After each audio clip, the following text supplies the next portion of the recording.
ครับไทยกทมครับเรียนเชิญนะครับใครที่ร้องได้มาร้องเข้าดาวด้วยกันเข้าดาวกับไทยกทมครับเข้าดาวกับสาวนาสนุกนะครับ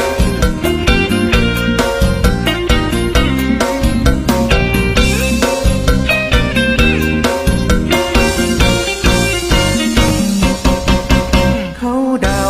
าวกับไฮลาผู้บอกว่าอ้ายรอต่อความหวังอยากไปนอนนับดาวกับเจ้าจันนับถอยหลังรับปีที่บ้านเฮาเข้าดาวรับปีใหม่เขาว่าอ้ายเตรียมไปกับผู้สาวอยากเป็นเงินทำท่ามาชวนเราว่าย่างสาวก็งอนสันบ่อ้ายเราไปไทยนอมาสร้างเว้า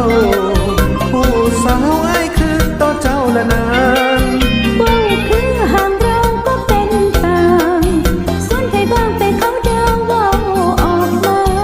กล่าวหาว่ากันคักแนวนี้แบบนี้ทั้งเจอลงโทษเลยลงโทษยังลูกมีพ่อแม่ได้อายก็ชดเชยส่งท้ายปีให้สมใจ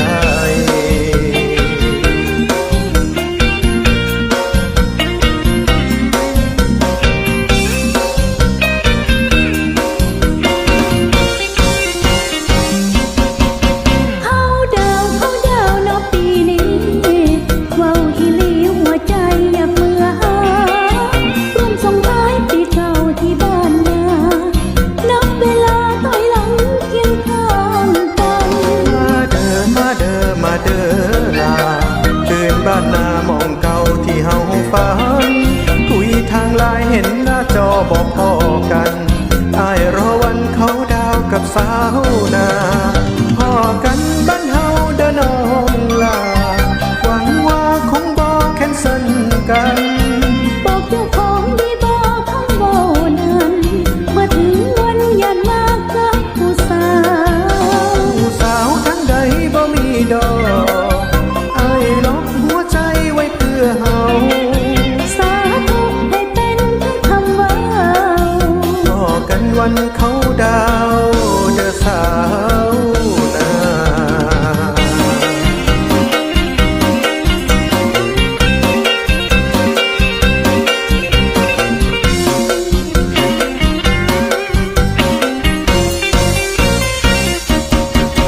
เข้าดาวเนาะปีนี้เว้าอีหลีหัวใจอยากเมื่อหาร่วมส่งท้ายปีเก่าที่บ้านนานับเวลาถอยหลังเคียงข้างกันมาเด้อลาคืนบ้านนามองเก่าที่เฮาฝันคุยทางไลน์เห็นผ่านจอบอกพอกันอ้ายรอวันเขาดาวกับสาวนาพอกันบ้านเฮาเด้อน้องลาหวังว่าคงบ่แคนเซิลกันบอกเจ้าของดีบอกคำเว้านั้นเมื่อถึงวันยันมากับผู้สาวทั้งใดบ่มีดอกอ้ายล็อกหัวใจไว้เพื่อเฮาสาธุให้เป็นคือคำว่าพอกันวันเขาดาวเด้อสาวนาพอกันวันเขาดาวที่บ้านนา